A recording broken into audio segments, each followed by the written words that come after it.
Gentlemen, please welcome Mr. Elton John.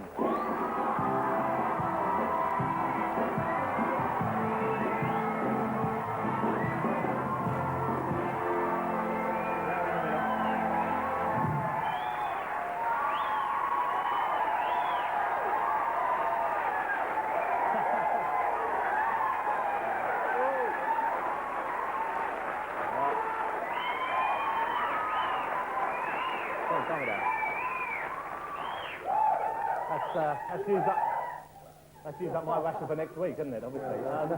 You're looking terrific. Thank you. And what a great year it's been for you. Is that 2 W's or 2 R's? Oh, thank you, Elton.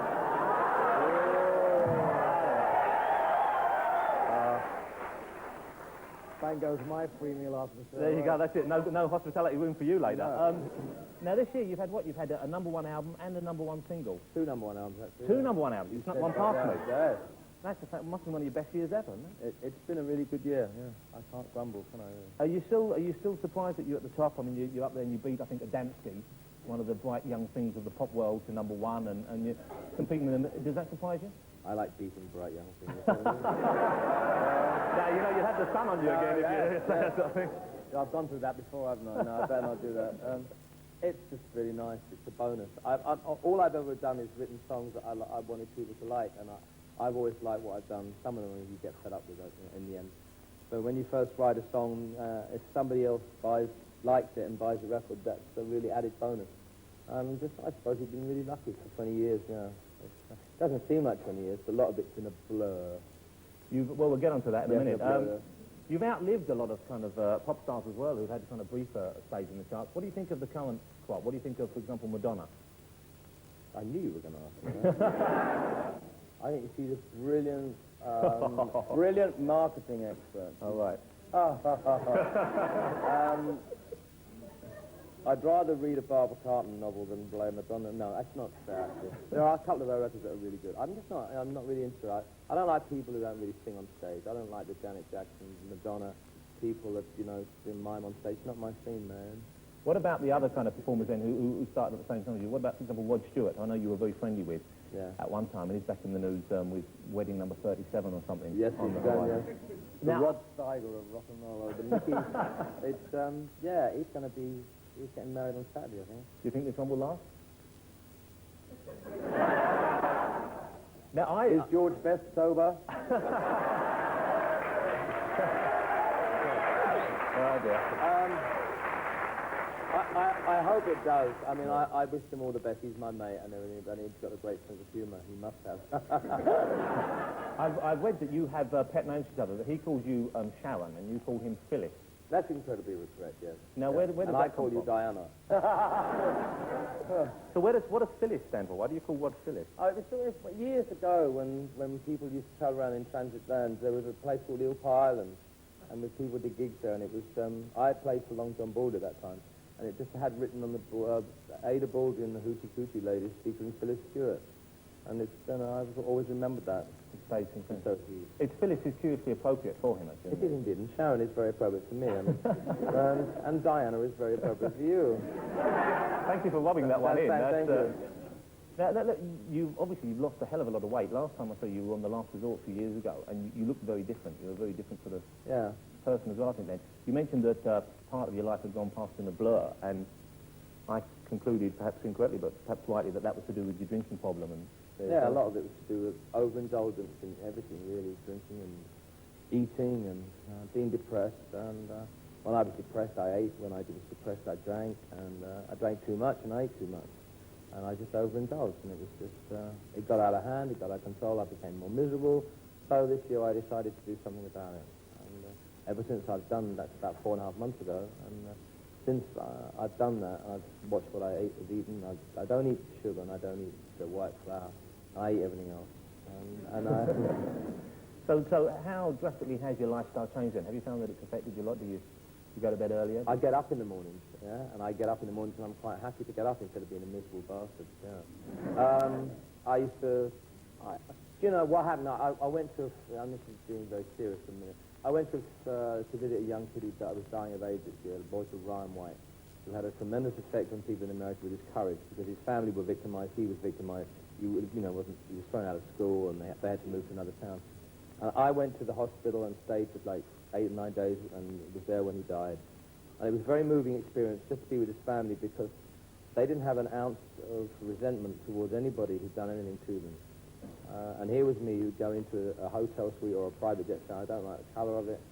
And my life had got totally out of proportion. I was totally lost in self-indulgence and self-obsession. And it was this family who had bricks thrown through their windows, and their child was dying of AIDS, and he never had anything bad to say about anybody either. And that sort of courage and humility sort of thought, oh my God, I won't complain about anything ever again. Of course I have done, but I mean it hasn't had an effect on me. I just think, that I just got so carried away, and we do get carried away in this business. We just take everything for granted. We just don't stop and smell the roses. So I'm trying to stop a bit and smell a few roses now.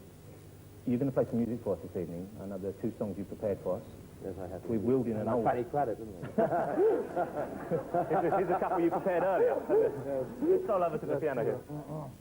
And so which of the songs, which is the first one you're going to do this evening? It's Blue Eyes, just for you, dear. It's a beautiful song, and beautifully sung, I'm sure. Mr. Elton John, ladies and gentlemen. Blue eyes, baby's got blue eyes.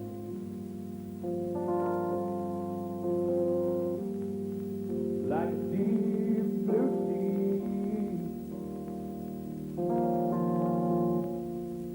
on a blue day.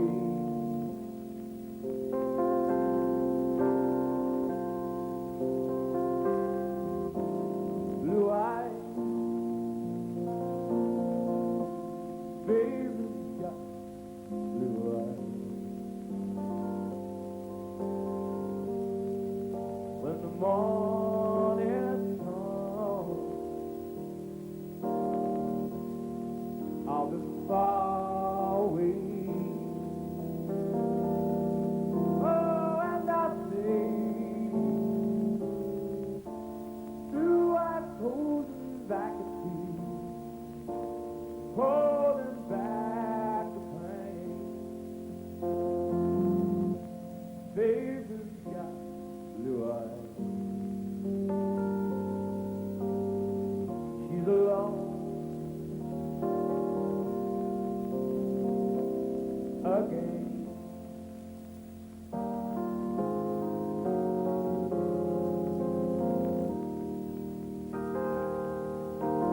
Blue eyes, baby's got blue eyes. Like a clear blue sky, watching over me.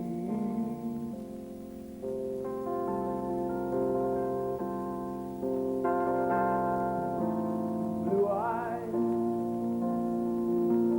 oh, I love those eyes.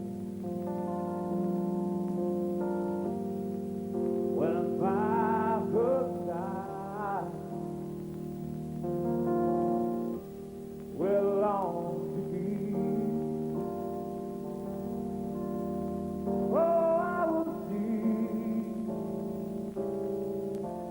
blue eyes laughing in the sun, laughing in the rain. Baby's got blue eyes. And I am home again. Blue eyes laughing in the sun, laughing in the rain. Baby's got blue eyes. And I am home again.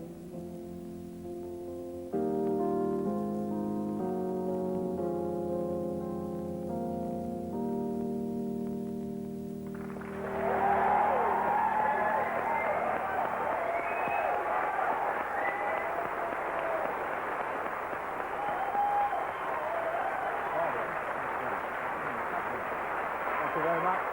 Elton John. Now, you don't have to take a commercial break, but we do. Don't leave the room. Elton and I will be back in a couple of minutes with more chat, more music, and today's Lucky Password. See you then.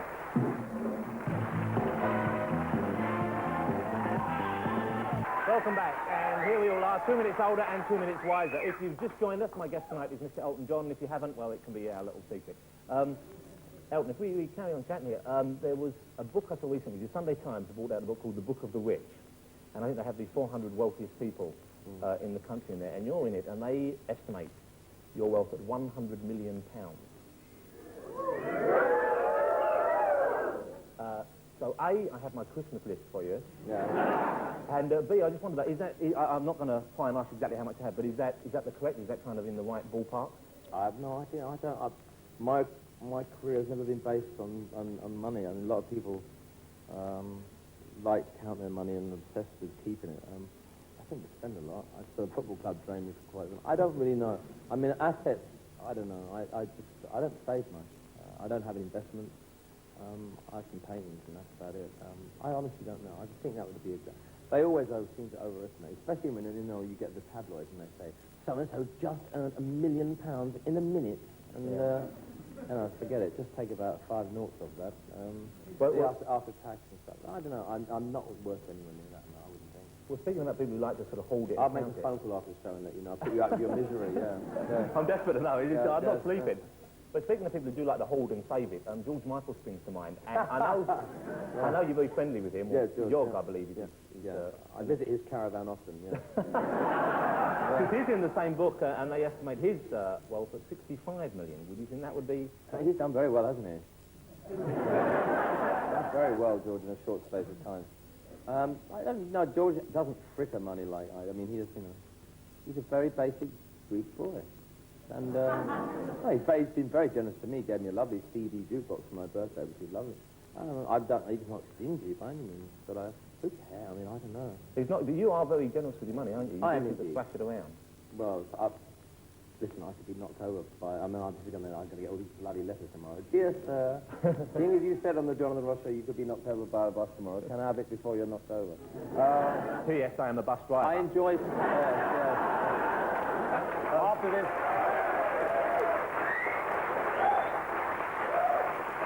After this series, Jonathan, you may well be. But let me ask something else. Oh, dear. You know, that would be funny if it were so close to the truth. Let's hope you're not on the 41 to Wohampton either.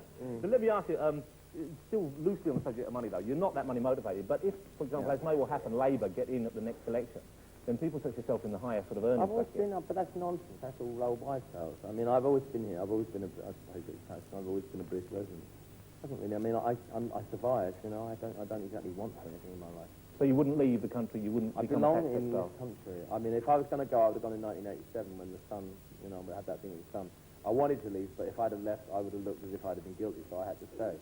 So I really wanted to leave at that point. I just wanted to get out the furthest possible. But no, I like it here. I travel a lot, and this is my home, and it always has been. And there was a time when I used to hate coming back to England because my life was in such a mess. And I used to hate going anywhere. I used to go on holiday, and I used to take myself with me, and that used to be a real drag. It would have been fine if I hadn't gone. But I mean, I can't really imagine the country without you, because not wanting to make you sound ancient, but you are almost like a kind of national institution. Yes, yeah. Rather like the royal family, and I know you're a neighbour of the Queen's mum. The Queen's mum. Does she pop in for tea often? Do you chat much? She comes over for a game of Trivial Pursuit now and then. Name me a famous ex-czar beginning with Z. She's good on those.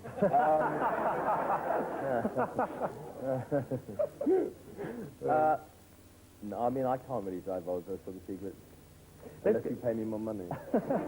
Let's go back to the charity aspect of you, because you've always been involved in charities. I know you said that, not just age, but you were always involved in kind of charity cricket matches and concerts way before Live Aid. And this year you were part of the Nebworth Bill. Yeah. Now, do you think that they're going to keep happening, those sorts of concerts, or do you think people are beginning to get tired of it and the kind of compassion fatigue you set in? Well, the Nebworth show was probably one of the most brilliantly organised shows I've been on. It was like that. And it was for a very, very good cause. I personally didn't enjoy it at all. I just thought it was just one more show, and one show too many. But that's from my point of view. I just think that that sort of show now has had its day because it's the same group of people. I mean, I know that we all were asked if we'd all been given this Silver Clever Award over the years. You know, you get an award for being old in this, and they give you that there. And then we were all asked to play, and it went down okay. I didn't enjoy it. There were several reviews in newspapers that said, that picked on the point that it looked like an load of old dinosaurs on stage. So there's nothing wrong with being my age and playing music, but it would have been nice to have some younger people as well. And I'm just a bit fed up with, you know, those sort of concerts. I've done them, I've seen them, I've flown over them, you know. Yeah. And it's just, I think it's let it just die. Well, the novelty isn't there so much for the audience either, is it, I don't think? No, it's just a, you know, collection, same old. There's only so many times you can jam with someone. Yeah. You know? What about you? You said you'd like some younger talent. Your younger days, of course, were marked by your love of flamboyant dress sense and dresses. I wasn't going to say, but it's kind of wrong. But flamboyant gear across the board. I mean, there probably were a few dresses. I can't remember. There probably were. Yeah. that was Bowie, wasn't it? Do you miss not wearing that? I mean, is that something that you'd like to bring back into stage performance? No, I took it on a little bit too long, actually. I think the last tour of Australia, when I did the symphony tour, and I wore the one with the dressing up as like Mozart or something like that was okay, but the one, you know, the bit before, I mean, believe. I just took it. I never knew when to say no to anything, and people said, "Listen, Elton, it's about time you stop doing that." And I said, no. And it harkens back to the question you asked me earlier about my change of life and my change of everything. I'm beginning to listen to people a bit more and deciding that I don't know everything. So I did, you know, I thought I knew everything. You seem a lot happier now. I am, yeah. I feel much happier. I'm much more content. I've been chasing around for years trying to find out who I am, and I got farther and farther away from it by just... you know, when I was happy, if I had a hit record, I was happy, or I'd met someone I liked, I could never be happy enough. I always had to have something else to make me happier. Why? It's stupid. I was never content with just being happy. So, and I just took it, everything just got exploded on me. And my own fault, and I've sorted it out, and I just don't want to go back to that way of life. And I don't think I will. Well, I hope not as well. Ladies and gentlemen, Mr. Elton John. Well,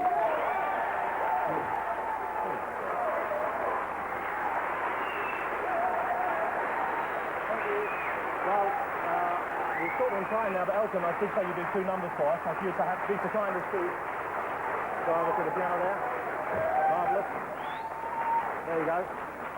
And while Elton makes his way to the Ivories, I've got plenty of time to thank all of tonight's guests, Mr. Elton John. If you've enjoyed tonight's show, there's another one on Monday to see you then. In the meantime, here to play us out with The Bitch Is Back once again, Mr. Elton John.